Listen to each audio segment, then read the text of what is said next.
C'est sûr, on peut plus mettre une armée pour gérer les réseaux sociaux. Donc il faut des solutions intelligentes pour aller distribuer. Et c'est important aussi d'avoir une personne ou deux qui sache manager tout ça. Avant on testait, maintenant c'est industriel, c'est-à-dire qu'il y a plein de pages, il y a plein de catégories et il y a plein de réseaux sociaux. Parce qu'avant, on avait un compte Twitter, un compte Facebook. Et plus là-dessus se rajoutent les réseaux sociaux qui sont pas encore connectés à des plateformes comme WhatsApp Channel, Threads. Et ça, du coup, ça fait partie des sujets où là, il y a besoin d'humains. Parce que s'ils veulent y être, ça reste manuel.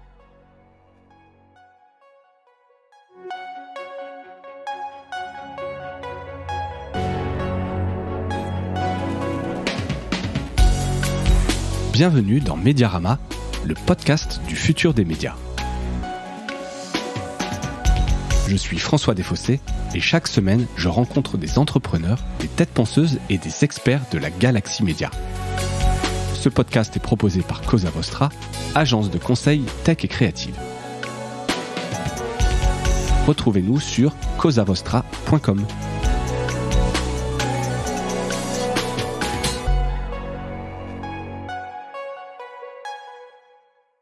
Bonjour à toutes et à tous et bienvenue dans ce nouvel épisode de Mediarama.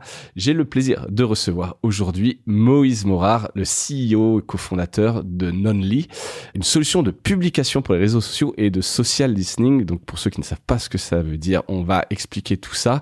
Mais d'abord, merci Moïse d'avoir accepté cette invitation. Merci à toi François. Et donc voilà, de manière purement anecdotique, tu es le frère de Sacha, que j'avais eu aussi le plaisir de recevoir il y a quelques mois de ça, l'ancien CTO du monde. Donc voilà, on s'intéresse aux médias, dans la famille Morard. A priori, vous avez ça dans le sang? Ouais, je sais pas si on a ça dans le sang, mais je pense que ça vient de lui en vrai. C'est vrai? Ouais, à l'origine, ça vient de lui. C'est lui qui t'a un peu mis le pied à l'étrier dans cette industrie. Donc Nonly, je disais, solution de publication. Est-ce que tu peux un peu me raconter la genèse de Nonly, un peu le point de départ? C'était quand? C'est quoi un peu l'histoire de cette boîte? Alors en fait, moi déjà, juste pour revenir un peu en arrière, j'ai créé 2 boîtes avant ça, qui étaient des agences. Donc moi, je suis tech. Et avant, j'étais musicien, un peu la même vie du coup que Sacha avait raconté. Exactement, on avait raconté son groupe de rock. On était dans le même groupe, donc forcément on a arrêté en même temps. Et j'ai créé du coup une première agence derrière, qui était une toute petite agence. Ensuite, j'ai été embauché comme lead technique chez Wonderbox. Ouais. Donc plutôt dans le e-commerce. C'est une histoire qui m'a passionné. Et surtout, le point qui m'a beaucoup plu, c'est de voir qu'on pouvait générer beaucoup de business avec la technique. Avec un ROI, en plus, vraiment, que tu peux mesurer, ça a de l'impact, quoi. Ouais, pour une petite anecdote, j'ai créé le moteur de recherche coffret activité de Wonderbox pendant mes vacances, juste par passion, pure et dure. T'étais déjà chez eux, hein? Ouais, j'étais déjà chez eux. Et en revenant, je le montre à Gilles Raison, qui était directeur marketing à l'époque. Et il me dit non, vas-y, on le met en prod. Et donc on l'a mis en prod et donc on a augmenté le chiffre d'affaires sur le web à partir du moment où on l'a mis en prod de 60%. Et c'était significatif. Alors attention, hein, le web et tout le reste chez Wonderbox, le web est une petite partie. Oui, par rapport à c'est un business quand même de voilà. retail, etc. Exactement. Mais 60% juste avec un moteur de recherche. Voilà, c'était une très très forte augmentation, c'était très impressionnant.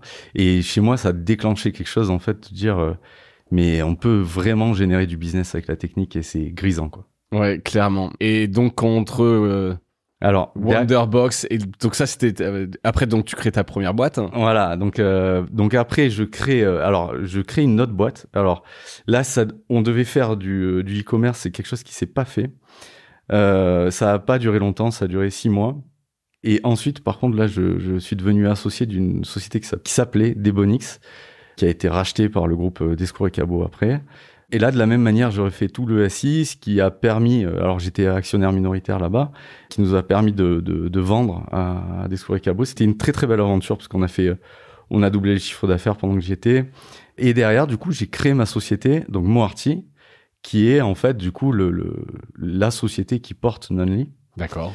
Et au début, la première activité que j'ai fait, c'est que j'ai été CTO externe de Warner Bros, notamment pour financer des projets à côté.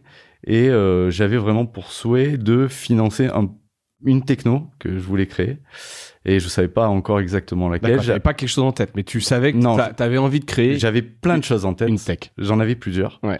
Et à ce moment-là, donc un an après ça, donc ça c'était en 2014, un an après ça, je dis à mon frère, écoute, je vais recruter un directeur technique. Si t'es OK, tu peux me rejoindre. Et sinon, je recruterai quelqu'un. Et donc, il a décidé de me rejoindre. Et il est venu avec une idée, en fait, qui était de monétiser le trafic en provenance des réseaux sociaux. Et en fait, c'est comme ça qu'est né Nonly. Et c'est comme ça qu'on a mis... que moi, en tout cas, j'ai mis les mains dans les médias. Et donc, on a créé cette solution. Cette solution a pas du tout fonctionné. En fait, c'était une solution qui créait beaucoup de friction. Mon frère est parti. Et là, en fait, il y a quelque chose quand même que j'ai identifié, c'est qu'il y avait un vrai pain au niveau des médias, qui était la distribution sur les réseaux sociaux et comment faire pour optimiser le temps passé déjà, et le ROI, et augmenter l'engagement et l'audience. Ouais. Et donc là, on s'est rendu compte, en fait, on avait un concurrent qui était déjà sur le marché, très très présent, qui avait honnêtement au moins 90% du marché. Ecobox. Ouais, c'était Ecobox. C'était vraiment la solution que tous les médias utilisent. Ouais. Eux, ils sont arrivés en 2014, je pense, un an avant nous. Ils ont tout raflé d'un coup. Ouais. Au moment où les réseaux étaient très forts, etc., voilà. Où c'était vraiment tout le focus était là-dessus, quoi. Exactement. Et nous, on est arrivés, en fait, avec notre solution de monétisation, avec un truc qui apportait de la friction, parce qu'on voulait monétiser avec une page interstitielle. C'était vraiment, vraiment dur à vendre. Tu réalises maintenant, des années après, qu'effectivement, c'était... Ouais, mais en fait, c'était trop disruptif. Le business, j'ai plus du tout la même vision de business aujourd'hui que celle que j'avais avant. Après, beaucoup de choses ont changé aussi dans les rapports entre les médias, les plateformes, la donnée, le contrôle de la donnée, etc. Ouais, il y a ça. Et puis aussi le fait de vouloir créer une boîte toujours en étant seul, en disant, voilà, je suis précurseur sur le truc. Ouais. Si je suis pas sûr que ce soit la meilleure idée et la plus simple. C'est souvent pas mal d'avoir des concurrents. Bah ouais, et puis quand c'est trop tôt, c'est vraiment trop tôt, quoi. Moi, le nombre il y a aussi le sens du timing aussi, hein. À un moment donné, si tu veux gagner de l'argent, tu peux toujours t'enorgueillir d'avoir été le premier à avoir l'idée, mais si tu monétises pas, c'est un business quand même. Ouais, grave. Et il y en a des histoires. J'ai des potes qui sont hyper bons, hyper visionnaires, qui ont des idées de business, qui les ont lancées, et en fait, ça capote. Et puis quelques mois après, l'explosion dans le marché, mais le sens le market fit, c'est quelque chose d'important, quoi. Exactement. Ouais, donc voilà, ça n'avait pas marché. Donc vous avez décidé de vous repositionner sur la distribution, non plus la monétisation du trafic en provenance, mais plutôt sur la distribution des contenus vers les réseaux. Voilà. Et surtout, alors à l'époque, donc alors là, il a fallu tout refaire parce que la technique allait pas. Donc on est reparti de zéro. J'ai embauché notamment Guillaume Ponson, je lui fais un salut s'il écoute.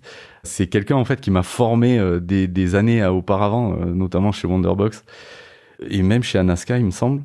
C'était un leader et c'est toujours d'ailleurs un leader du développement de tout type, hein, que ce soit PHP, en C ou autre. En France, tu penses que c'est un des leaders? Oui, clairement. Il a d'ailleurs, il fait partie des livres que j'ai lus quand je me suis enfermé avant de commencer ma vie professionnelle de développeur. C'était PHP 5 Architect, son livre. Et oui, clairement, il a contribué à PHP à bas niveau et c'est un gars très fort qui nous a apporté énormément. Tout le monde, hein, d'ailleurs, je fais un clin d'œil à toute l'équipe en général. Et du coup, on a développé quelque chose de très puissant et très solide au niveau infrastructure. Et en fait, ce qui nous a permis derrière de faire du social listening. Et donc, en fait, on est allé sur plusieurs marchés en même temps. C'est-à-dire qu'on est allé sur du social listening, qui est en fait l'écoute des réseaux sociaux. J'allais te demander, d'expliquer, on vulgarise l'écoute des réseaux sociaux. Donc, ça veut dire quoi, écouter les réseaux sociaux en 2 secondes? Alors, l'objectif du social listening, il peut être à plusieurs niveaux. Mais nous, là, celui qu'on va traiter en particulier, ça va être d'être au courant à l'instant T de ce qui va buzzer, ce qui va marcher vraiment très fort, ou pas d'ailleurs, ou ce qui va pas marcher. Et juste avant que ça n'explose. L'idée, c'est d'anticiper, d'être un peu dans un peu de prédiction. Alors, est-ce que c'est... Non, c'est justement un peu avant la prédiction. C'est-à-dire qu'à l'instant T, on sait qu'on a une trend très verticale. Voilà. Donc, on a quelque chose qui est en train d'exploser. Et on va également analyser les bruits faibles. Donc, on va tout normaliser pour pouvoir voir, par exemple, sur un média local, je pense, par exemple, une page locale, par exemple Le Parisien 93 ou une page La Provence-Alpes, ce qui sont des petites pages, mais ça dans le monde entier du coup. Et donc pour analyser, mais ok, ce sujet-là, il a vraiment une tendance très très haute, alors que normalement son volume devrait être faible. Et donc ça permet aux rédactions du coup aujourd'hui d'identifier tout un tas de sujets, des histoires à raconter sur des catégories très précises, sur des localités.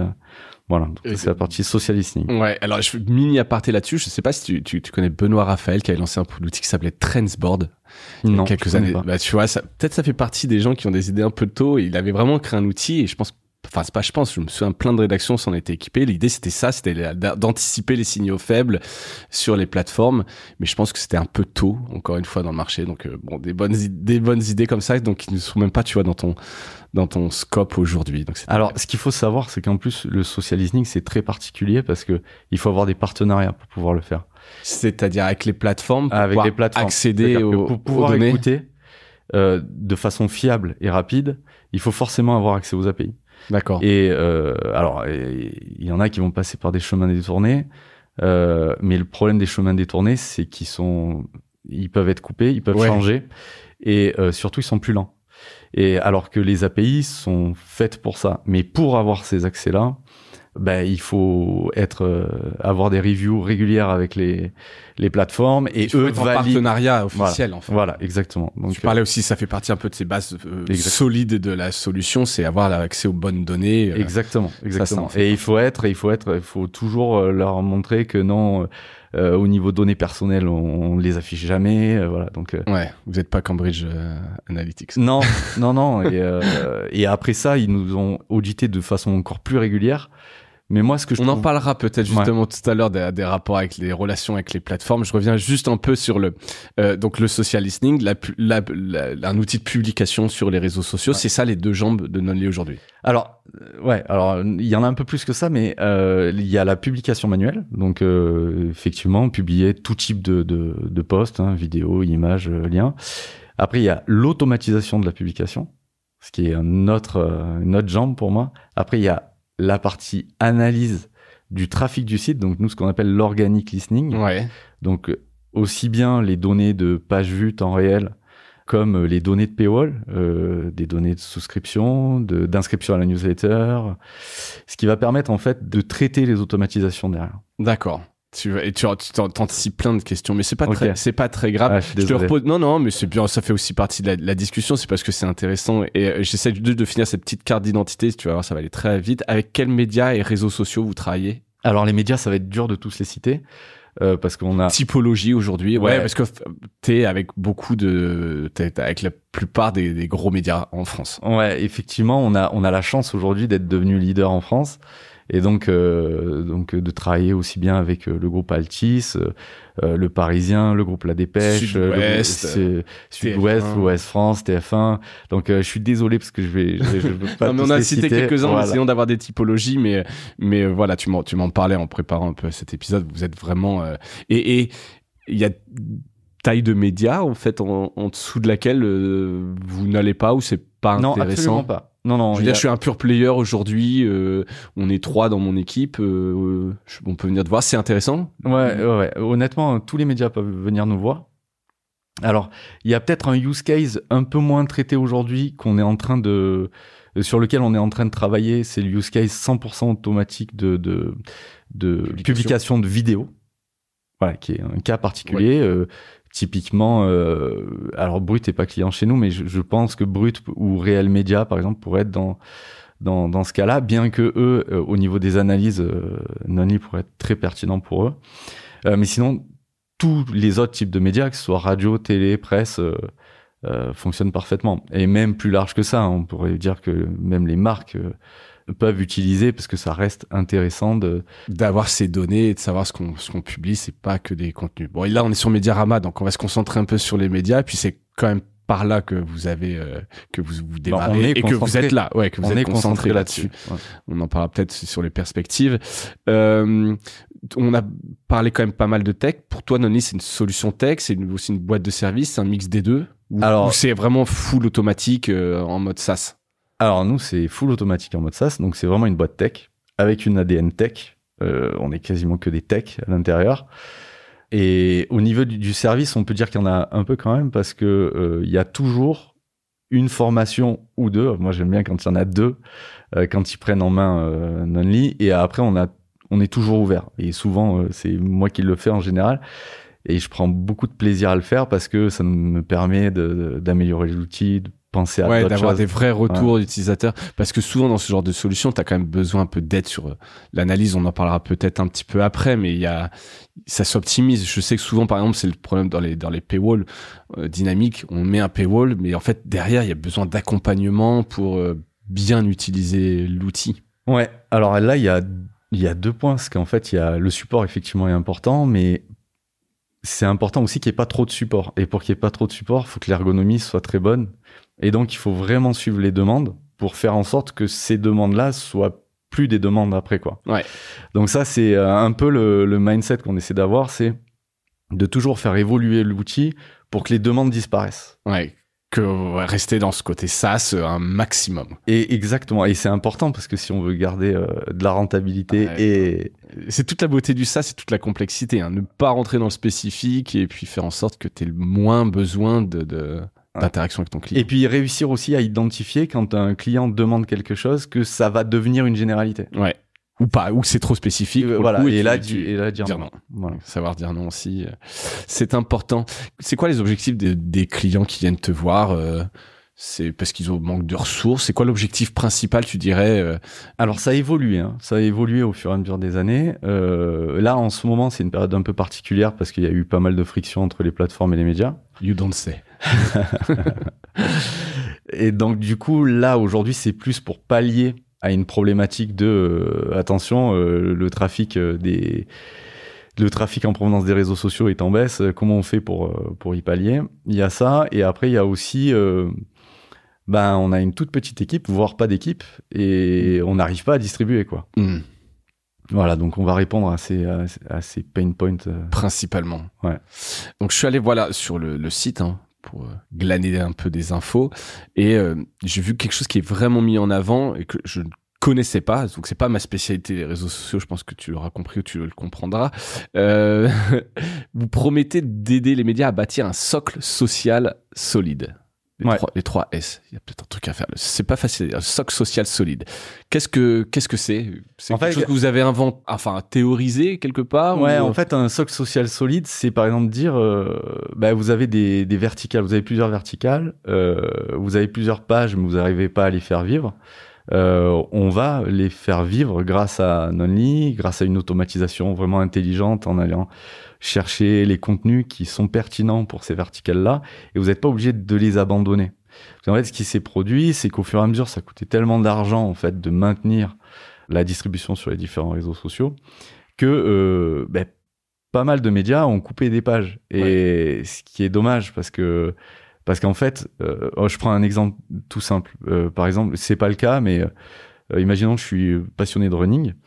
Moi, je vais avoir tendance à suivre une page, par exemple, RMC Running. Mais RMC Sport va potentiellement peut-être moins m'intéresser, étant donné que j'aime pas le foot. Ouais, voilà. Donc, et l'avantage de ça, c'est que du coup, on récupère des gens qui sont donc plus nichés et on récupère beaucoup de qualité et beaucoup d'engagement sur ces pages-là. Même s'il y a beaucoup moins de followers, c'est des pages qui ont beaucoup d'engagement et qui sont très intéressantes pour la marque. Et en plus, ça permet aux gens d'aimer la marque et potentiellement derrière d'aller s'abonner à la page principale ou s'abonner tout court. Voilà, donc le socle social, c'est ça, c'est de dire, OK, est-ce que toutes les pages, est-ce que tout le mapping est bien fait? Par exemple, est-ce que les noms de domaine sont bien certifiés aussi au niveau de Facebook? Parce que ça, c'est un point qui est très important, parce que sinon, on n'a pas le droit d'éditer les liens, on a des comportements assez étonnants sur les plateformes. Donc voilà, il y a tout un ensemble, en fait, une espèce d'audit. Exactement. Qui est fait. Exactement. Il y a ça, il y a aussi toute la partie microdata des sites.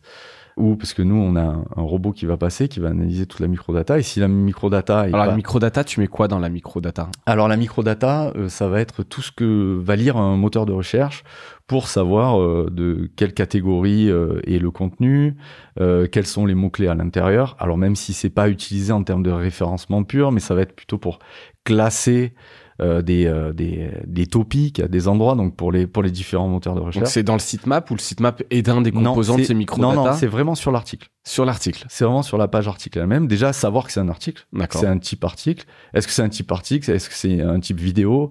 Voilà. Quel type on a et quels sont les auteurs? Quelles sont les catégories? Quels sont les mots-clés? Et tout ça, ça nous donne quelle est des points très importants. Par exemple, c'est date de publication et date de modification des articles. Ouais. Ça permet quand même, avec une date, ça permet au moteur de recherche ou à Nonly de dire, ok, il vient du contenu. Il vient d'être mis à jour. Par exemple, on a un article qui a 1 an, donc qui a été publié sur le site il y a 1 an, mais on voit qu'il a été mis à jour sur les 7 derniers jours et que sur les 3 dernières heures, il fait un pic d'audience. Il est potentiellement très pertinent à publier sur les réseaux sociaux. Ouais, clairement. Voilà. Et c'est pour ça que ce socle-là, il est hyper important parce que ça nous permet de faire des choses intelligentes derrière. Ok. Et donc ça, c'est quelque chose que vous faites une fois, un peu au début, en disant, voilà les points un peu de correction, mais c'est la base, en fait, de tout ce que vous faites. C'est l'implémentation. Voilà. C'est vraiment au niveau de l'implémentation. Une des parties de Nonly, on en a parlé, c'est la planification, la planification intelligente, donc publication intelligente, je sais pas si tu dis planification ou publication, ça se fait comment? Est-ce que c'est je rentre un peu mes horaires en fonction de mon équipe, mon desk qui est présente ou pas? Est-ce que il y a de l'IA? Comment est-ce qu'on fait une planification intelligente? Alors en fait, il y a la planification intelligente à l'intérieur de Nonly. En fait, c'est Nonly qui va automatiser en gros les horaires de publication en fonction de certaines contraintes qui vont être imposées par le community manager ou le journaliste qui va publier, ou même par un robot du coup. Et en fonction de ça, en fait, ce qu'on va éviter, c'est les collisions. Ouais. En fait, quelque chose qui est très mauvais dans les publications, c'est de faire par exemple 2 posts espacés de 5 minutes et ensuite faire un post une demi-heure plus tard. Et ça arrive parce qu'en fait, ils sont plusieurs à bosser et ils se parlent pas. Ouais, exactement. Et après, il y a un autre point qui est très très important, c'est de dire du coup dans cette planification intelligente, de mettre des contraintes en disant attention, on est sur un sujet qui est très chaud. Du coup, il faut qu'il soit publié dans le prochain quart d'heure. Ce que ça va permettre, c'est que la planification intelligente va regarder s'il y a eu une planification avant, s'il y en a une qui est prévue après, et du coup va pouvoir décaler tout ça et adapter tout le reste en fait. Okay. Toute la chaîne va être optimisée. Tout est lié, etc. Donc tu peux intervenir un peu, débrayer un truc, ça va mettre à jour le reste Exactement. De la planification. C'est une garde, un peu d'aiguillage. Exactement. Et tout ça, l'objectif est de respecter la chaleur du papier et d'éviter les collisions. Ça, c'est vraiment les objectifs principaux. Et donc ça, c'est un ensemble de règles que vous avez fait en disant, voilà, on ne publie pas tel article, les intervalles, etc. Ouais, en vrai, ce que je dis souvent, c'est que les mieux placés pour savoir comment on publie, ça reste la rédaction, quoi. Ouais. Donc eux, ils connaissent très bien les sujets, ils savent si c'est un sujet très chaud ou si c'est un sujet tiède ou autre. Et du coup, derrière, ils peuvent imposer des règles. C'est-à-dire, celui-là, on a 8 heures pour le publier. Celui-là, on a une demi-heure. Et donc, du coup, derrière, c'est Nonly qui va se débrouiller. D'accord. On verra justement un peu comment bosse la rédaction peut-être avec les community managers, ou est-ce que c'est eux sur la partie un peu regard en interne. Ça m'intéresse. En termes de ROI, c'est sans entrer dans le détail du modèle, c'est pas ce qui m'intéresse, mais qu'est-ce qu'on peut espérer? Plus d'engagement? C'est plus quoi? Alors, comment tu mesures un peu le succès et c'est quoi ton argument? Alors, en termes de métriques, le premier truc qui va être visible, ça va être une augmentation d'engagement. Normalement, le fait de brancher Nonly, dans le premier mois, on devrait au moins gagner 20%. Voilà. Alors, et engagement, c'est un like, un partage, un commentaire, point. D'ailleurs, et exactement, donc c'est l'addition de tout ça en fait. Like ou réaction d'ailleurs. Ouais. En sachant que à l'époque, alors il y a encore 2 ans en arrière, on avait une corrélation de 0,9. Donc juste pour dire, en gros la corrélation, au plus on est proche de 1, au plus elle est forte. Donc on avait une corrélation de 0,9 entre l'engagement et le trafic. Donc l'engagement étant une donnée publique, le trafic qui revient en provenance des réseaux sociaux. Plus, tu veux dire, si on a un engagement, ça veut dire qu'on va avoir le trafic va venir. Voilà, en fait, on a un trafic proportionnel au volume d'engagement sur le post. Donc, si on améliore l'engagement, on améliore le trafic en provenance des réseaux sociaux vers son site. L'avantage de savoir ça, c'est que l'engagement étant une donnée publique, du coup, on peut regarder la concurrence. Ouais. Voilà. Et donc, on peut connaître un peu l'audience qui génère. Voilà. Les 3. Exactement. On fait même des maths simples.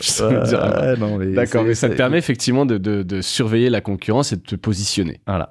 Après, la corrélation a un peu baissé ces derniers mois. On est plutôt aux alentours de 0,7, 0,6, qui reste très élevé quand même. Mais ce qui nous apporte un peu des fois d'incohérence. C'est-à-dire que des fois, on peut avoir des posts avec des très très forts engagements et une audience un peu plus faible. Mais l'engagement reste un point très très important à regarder aujourd'hui. D'accord, donc c'est ce que vous proposez, ou en tout cas ce que la solution permet de base, c'est un meilleur engagement parce que vous respectez mieux les règles des plateformes ou d'espacement de publication ou de pression y a ça, de contenu qu'on envoie à un utilisateur. Et puis mécaniquement, il va y avoir des publications qui vont être plus intéressantes parce que vous les sélectionnez. Ouais, alors plus intéressantes, je dirais pas. S'il y a un community manager qui fait quelque chose, qui fait du bon travail, il va être performant. C'est pas le truc, c'est qu'on va pouvoir faire plus de choses. On va pouvoir traiter plus de pages, on va pouvoir traiter des périodes où il y a personne, la nuit, le week-end, on va pouvoir faire des reposts automatisés et puis surtout on va pouvoir faire de l'analyse automatisée. Oui, donc rien que ça mécaniquement. Tu gagnes un trafic de ouf parce que c'est les moments où tu faisais rien. Enfin, quand les gens dorment. Bon, ouais, ne serait-ce que sur une stratégie de repost ou d'analyse de contenu froid, le faire à la main, c'est trop chronophage, c'est pas possible. Donc, automatiser tout ça, mécaniquement, ça augmente. Et quand tu dis par exemple le contenu froid, c'est vraiment vous indexez l'ensemble des contenus d'un éditeur et vous êtes capable, en fonction de l'actualité, de tendances que vous avez repérées, de dire, tiens, tel contenu, même peut-être il y a 5 ans, va être intéressant de être publié à tel moment, et ça se fait automatiquement. Exactement. En fait, on va pouvoir regarder par saison les contenus de l'éditeur, du coup, et de dire, OK, ben là, ce contenu qui a plus d'1 an, ou qui a entre 6 et 3 mois, génère une audience de, je sais pas, fait 1000 pages vues sur les 6 dernières heures, alors que normalement, ça devrait pas, il est très haut, et donc du coup, il est soit retravaillé, l'article, soit il vient d'être modifié et en fait il a été mis à jour récemment et du coup on peut le publier directement. D'accord. Donc effectivement, si tu mets tout ça bout à bout, bon bah t'as une explosion de ton taux d'engagement, de tes interactions et donc de ton trafic. Ouais, il y en a pour certains clients, on a eu au bout d'un mois quasiment 500% d'augmentation. Ce qui est c'est colossal. Ouais, c'est colossal. Et ça, c'est souvent en capitalisant sur des contenus inutilisés, sur des contenus froids ou qui sont pas republiés, qui dorment en fait. Ouais, exactement. En fait, les éditeurs ont souvent une manne. En fait, ils ont une trésor de guerre complètement inutilisée, et ce qui nous permet de les ressortir. Ça, c'est vraiment le point le plus bluffant au début. Ouais, surtout que ça te coûte rien. Et c'est les contenus qui sont existants et qui sont là, quoi. Alors après, ça dépend de la typologie des médias. Typiquement, ça marche mieux sur en tout cas, effectivement, sur alors, pas sur la presse chaude, enfin, le breaking news, quoi. Ouais, par exemple, voilà, un média comme Le Parisien fait du froid, mais pas énormément. C'est pas leur cœur de métier. Donc, c'est un peu moins utile. Mais un média comme TF1, super intéressant, parce qu'ils font beaucoup de contenu froid. Ouais, des choses qui peuvent marcher tout le temps, des choses faites dans un village sur un métier fait il y a 5 ans, ça reste totalement d'actualité. Et surtout, ça leur donne aussi des idées pour recréer un papier. Ouais, donc ça aide aussi pas mal. Et justement, donc parlons un peu de entre la rédaction, le community management, comment eux utilisent cet outil. C'est intégré dans leur CMS, c'est le journaliste directement qui dit tiens tel article, etc. Comment ça s'organise au quotidien? Alors vraiment, on a de tout. On a tous les cas d'usage, de tout au niveau des fonctionnements. On a des rédactions qui mettent pas les mains dans les réseaux sociaux et donc c'est 100% automatisé. Il y en a, donc là c'est vraiment des automatisations qui vont aller choisir les sujets, aussi bien froid, tiède, chaud, tout va se faire automatiquement. On a des fonctionnements hybrides qui est, moi personnellement, le plus intéressant, celui que je conseille en tout cas. C'est-à-dire qu'en fait tu conseilles quand même un média que les journalistes comprennent et aient un peu les mains dans le cambouis de la publication sur les réseaux sociaux. En fait, ce qui est super intéressant quand c'est hybride, c'est qu'ils peuvent faire des gros cartons sur des sujets qu'eux, ils maîtrisent. C'est-à-dire que, une machine, ça travaille bien de façon régulière, de façon industrielle. Maintenant, un humain, il va pouvoir faire un travail très intelligent, très ciblé. Et c'est là où la valeur ajoutée, elle est hyper importante. Et les journalistes ou les community managers vont vraiment apporter de la valeur là-dessus. Moi, j'aime bien avoir un fonctionnement où on a des automatisations qui travaillent et au milieu, si un journaliste ou un community manager veut travailler de façon plus profonde, au lieu d'être industriel et de dire j'ai 60, 80, 100, 1000 postes à faire dans la journée, non, j'en ai un peu moins, mais par contre, j'augmente la qualité. Ils sont plus en mode sniper, un bon contenu bien sélectionné. Exactement, etc. Une super vidéo, voilà. Et ça, c'est pour moi un bon fonctionnement. Et justement, ce métier de community management, il a évolué. Tu le vois un peu l'évolution ces dernières années. Enfin, après, on en parlait. Est-ce que c'est moi, je voyais ça un peu comme celui qui, moi, je fais un peu dans le cliché, qui fait la modération de contenu, qui répond aux commentaires, etc. C'est comment tu vois l'évolution un peu de ce métier? C'est vos interlocuteurs principaux, c'est-à-dire c'est ceux qui utilisent la solution? Ouais. Alors ça, c'est l'utilisateur final.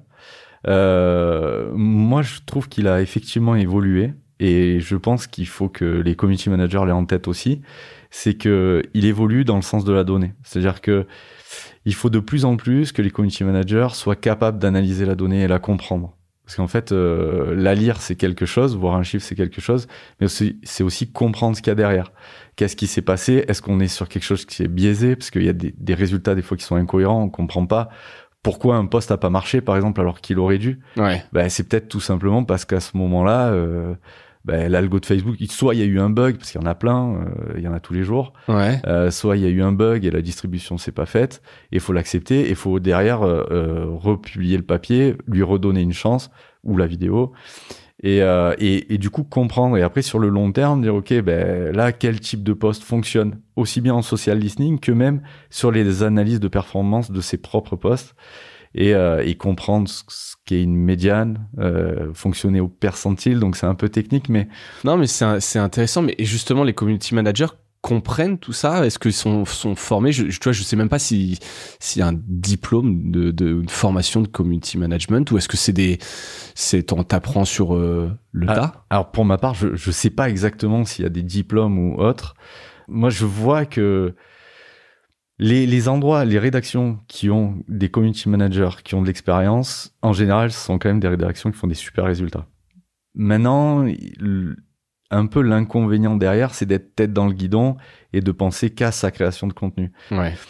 Voilà, donc je pense qu'il faut relever la tête et dire, ok, qu'est-ce qui fonctionne chez les autres, qu'est-ce qui fonctionne chez moi, et comment je peux faire mieux, en fait, aujourd'hui, quoi. Parce que ces derniers temps, on a parlé de beaucoup de choses en termes de réduction de trafic et tout, mais en vrai, on l'a compensé chez beaucoup de nos clients. Oui, grâce à la solution. Grâce aussi à la politique de publication, c'est-à-dire dire, on va changer un peu. Ouais, on va faire différemment. Ouais. On va faire différemment.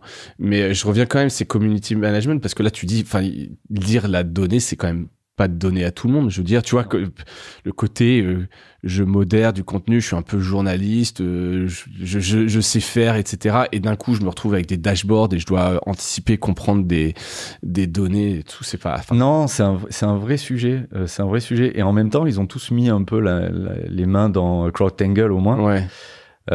Où il y a pas mal de données, mais maintenant savoir les analyser vraiment, c'est vrai que ça reste autre chose. Ne serait-ce que comprendre un taux d'interaction qui est d'ailleurs souvent une moyenne, et comprendre une médiane. C'est vrai qu'il y a souvent, moi j'ai cette discussion avec eux au début en disant que tu sais ce que c'est une médiane. Voilà, et s'ils savent pas, c'est pas grave, mais je leur explique, et du coup ils peuvent comprendre que ce chiffre, il est important à prendre en référence, et derrière regarder pour que ce chiffre ne baisse pas trop, quoi.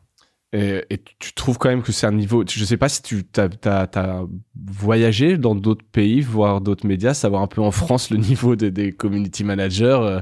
Alors, ce sont tes clients pour la plupart, j'imagine que tu vas pas dire du mal, en tout cas tu les citeras pas, mais le niveau est bon, il y a un bon niveau de compréhension de ces enjeux sur la data? Non, franchement, j'ai de tout. T'as de tout? Honnêtement, il y en a qui comprennent très très bien.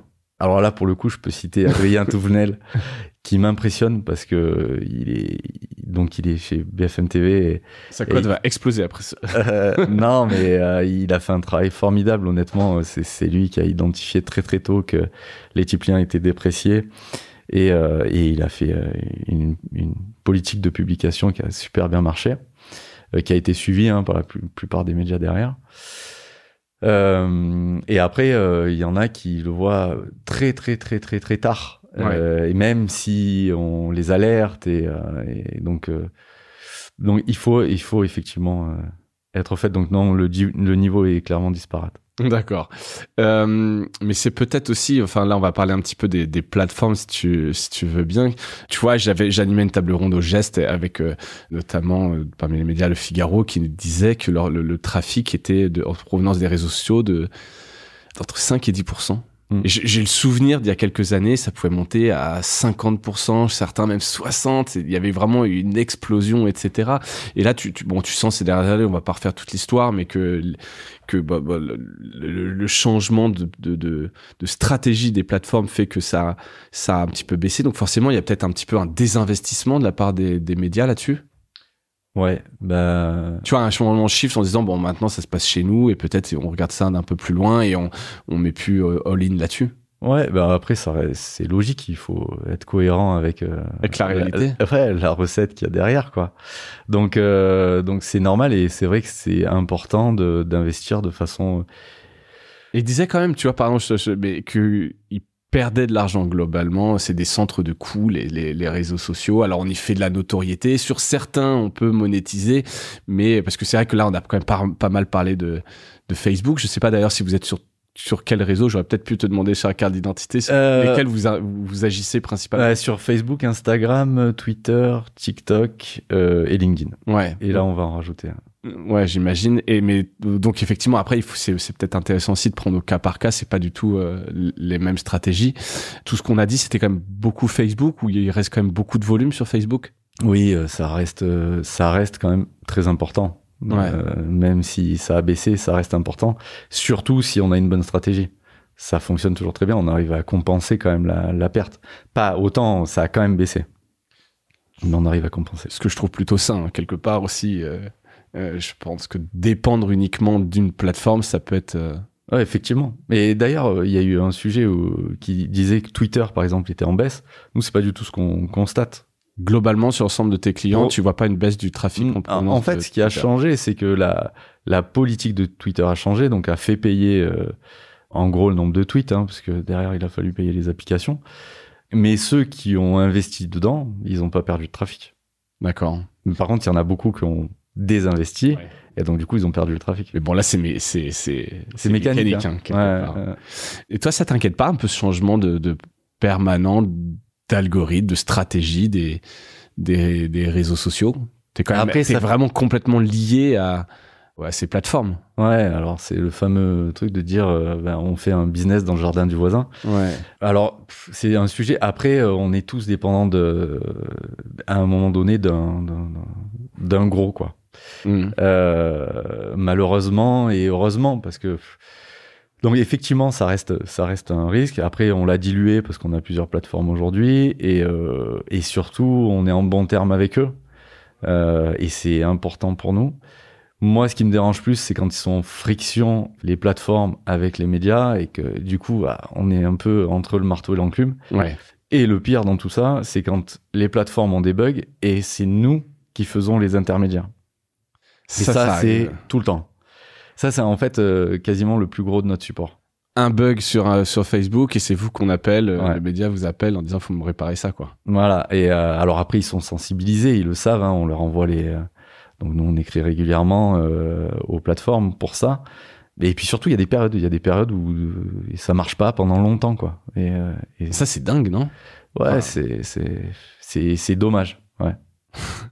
Et au niveau de tes clients, j'en parlais un peu d'une certaine difficulté à rentabiliser les investissements faits sur les réseaux sociaux. Est-ce que tu sens, toi, que tes clients, ils investissent plus ou ça baisse, ça stagne sur leur investissement sur les réseaux sociaux? Alors nous, notre croissance n'a jamais été aussi forte qu'aujourd'hui. Donc clairement, on est contacté tous les jours pour connecter. En fait, je pense que notre solution, elle fait aussi partie de... on va ajouter de la cohérence à la gestion des réseaux sociaux.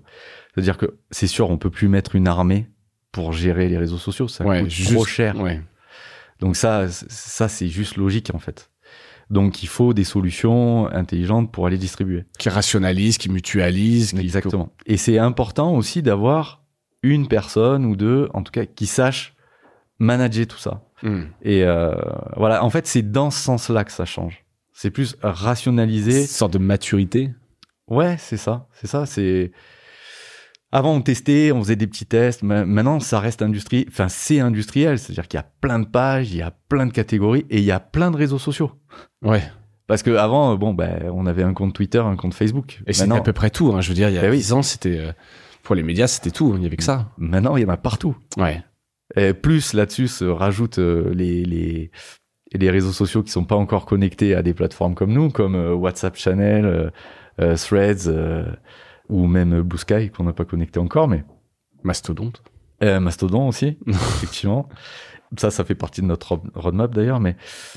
Et ça, du coup, ça fait partie des sujets où il y a besoin d'humains, parce que s'ils veulent y être... Donc, ça reste manuel. Voilà, ça reste manuel. Donc, si vous voulez être là, vous pouvez pas tout faire en même temps. Voilà. Donc, si tu veux allouer tes ressources là, t'as intérêt à automatiser. Exactement. Exactement. Et donc, ces plateformes-là, ces nouvelles dont tu viens de dire, c'est dans la roadmap. Qu'est-ce qui fait qu'à un moment donné, vous y allez ou pas? Vous attendez qu'il y ait pareil un peu de Alors, nous, volume. Il faut qu'il y ait de la demande. Il faut vraiment que nos clients nous le demandent, et plusieurs fois. Ouais. Et à partir de là, on va le rentrer dans la roadmap. Et il y a de temps en temps des demandes qui sont faites par les clients que là, on sent que c'est une tendance de marché qui va émerger.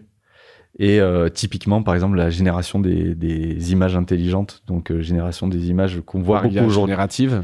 Voilà, exactement. Donc là, avec non pas par IA générative, c'est-à-dire que là, on va prendre leurs illustrations d'articles et on va ajouter un logo, un message sur l'image et générer le message d'accroche. D'accord, pardon, c'est de la génération à partir des assets de l'éditeur d'une illustration pour un article. Exactement. Et en fait, on va changer, très souvent, on va passer d'un format 16:9 à un format 4/5. Ouais. Donc, il va falloir, au milieu, on a de l'IA pour aller bien détecter. Croppé, voilà, ouais, exactement. où tu vas mettre le centre de l'image. Je suis désolé, on n'a pas 100% des résultats. C'est dur, ça. Ouais, c'est dur. On est à 90% à peu près. Ouais, histoire que le visage soit pas coupé. Voilà, etc. exactement. On a quelques challenges comme ça. Et en plus, ce qui coûte très cher en plus en termes d'infrastructure, d'analyser tout ça temps réel, parce que ça fait des millions, voire des milliards d'images tous les jours à analyser. Ouais.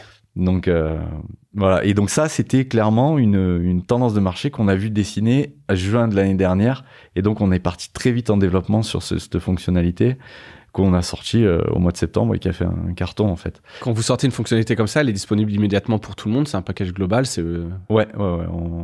Alors après, pas tout le monde la voit. On communique pas forcément. On communique pas assez d'ailleurs sur les features qu'on sort, mais boîte de tech, t'as dit. Il y a que des techs qu'il faut recruter au marketing aussi ça. Chez vous. C'est ça. Ouais, donc des nouveaux outils, c'est vraiment, tu le dis, en fonction de la demande, quoi. Vous anticipez pas de trucs de dingue. Typiquement, Blue Sky, il y a eu un entrain un peu à un moment donné, mais on sent que ça s'essouffle un peu. Ouais. Voilà. Donc est-ce qu'on va développer le connecteur Blue Sky alors qu'on en a d'autres à développer? On sait pas. Voilà, on met les curseurs en fonction des demandes. Par contre, on sait par exemple que Threads, dès qu'ils sortiront l'API, là, on va développer le connecteur de suite. Ouais, parce qu'en plus, c'est la maturité aussi de Meta. Vous avez des bonnes. Il y a déjà du monde. Vous avez le partenariat. Il y a de la tech solide derrière, voilà. Etc. Ce sera relativement simple à brancher, en fait. C'est jamais très simple à faire un connecteur, mais c'est vrai qu'on a industrialisé tout un process pour faire les connecteurs, donc ce sera plus simple que les autres, c'est sûr. Ouais, moins bricolage.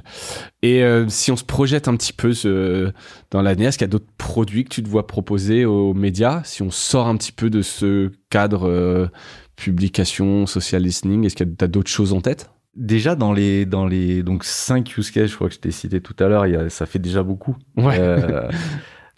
Presque splitter, faire de boîtes, de produits différents. Oui, c'est sûr, parce que déjà, ne serait-ce qu'en social listening et organic listening et publication, ça fait déjà 3 produits. Ouais, donc, on en a déjà 3 à intégrer à l'intérieur.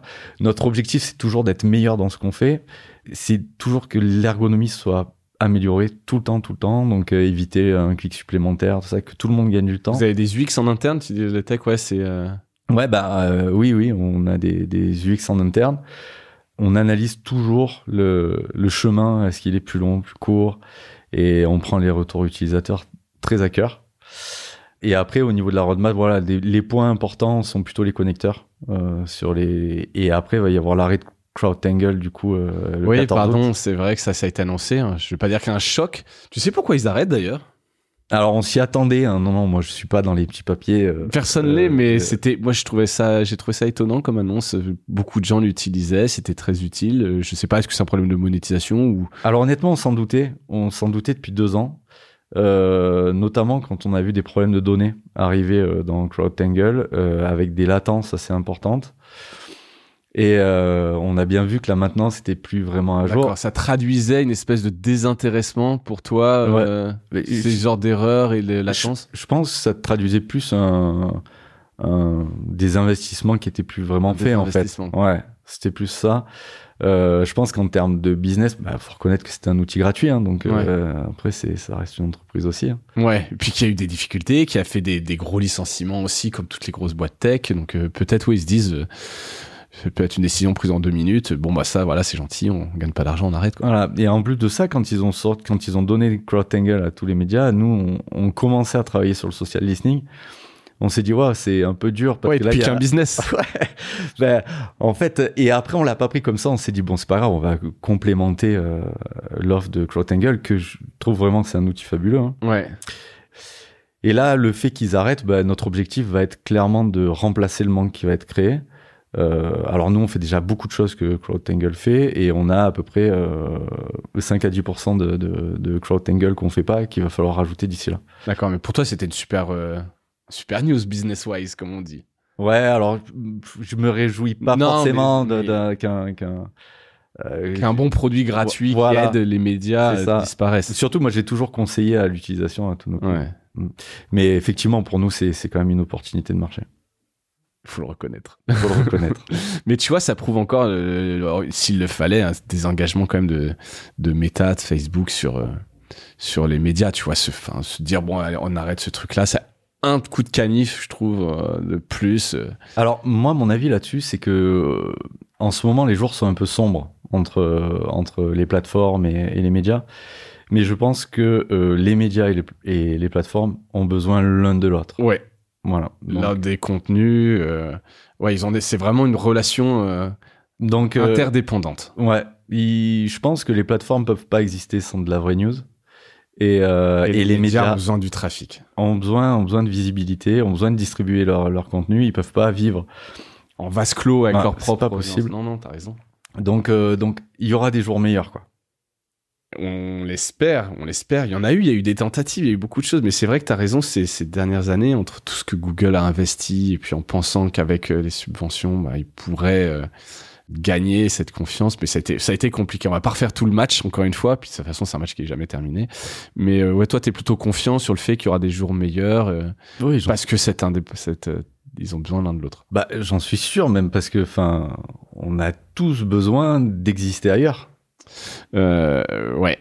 Après, il faut que le ailleurs, ils aient envie aussi de te renvoyer le trafic quand on te cache sur Facebook, où on dit on n'a pas de post. Est-ce qu'on peut imaginer Facebook qu'avec des fake news ou des anniversaires de petits neveux et tout? Non. Non. Facebook, mais toutes les plateformes. Je vois pas. Non.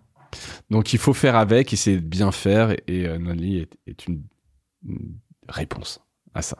Une des réponses, ouais. Un outil qui aide les éditeurs. Super. Est-ce qu'il y a un autre sujet qu'on n'a pas évoqué, que tu aurais aimé évoquer aujourd'hui? Je pense qu'on a bien couvert, en tout cas, le sujet un peu notamment des plateformes, des réseaux sociaux.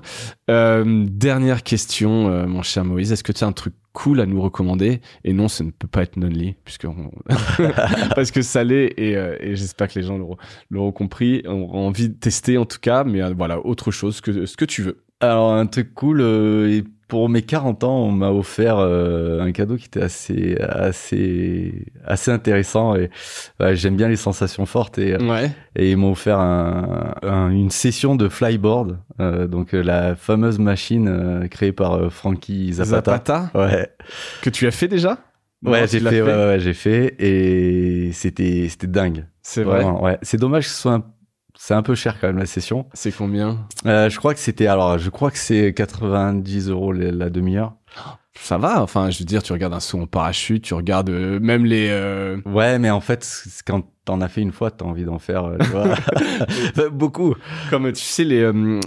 comment ça s'appelle, la chute libre. Ah oui, avec l'air. Ouais. D'ailleurs, je vais aller essayer. Ça coûte une blinde. Mais donc, t'es avec un moniteur ou t'es tout seul? Alors, en fait, il y a un gars qui est sur un jet ski à côté et qui, lui, met les gaz. Donc, à la différence d'un professionnel qui a une manette et qui...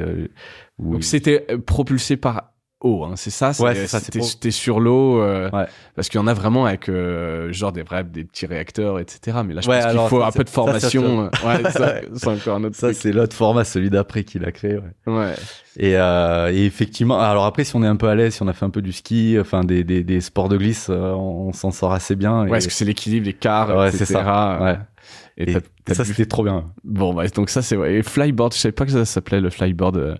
Donc, à tester. Donc, bon anniversaire de tes 40 ans. C'était peut-être il y a quelques temps. Ouais, c'est il y a quelques temps maintenant. Bon, en tout cas, c'est le truc cool. Merci beaucoup, Moïse, pour, écoute, ta bonne humeur et puis ta vision un peu intéressante au-delà de ce que tu proposes, en tout cas de voir aussi un peu l'évolution des médias, les réseaux sociaux, cette relation et puis comment on peut essayer de tirer son épingle du jeu, parce que c'est pas évident, on l'a dit, il y a beaucoup d'investissements et des fois c'est dur, donc si on peut se faire accompagner, aider par des outils, c'est pas mal. Merci encore. Merci à toi, François. Et merci à toutes et à tous d'avoir écouté cet épisode et je vous dis à bientôt. Salut.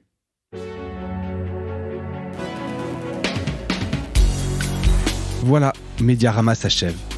Si cet épisode vous a plu, n'hésitez pas à le liker et le partager.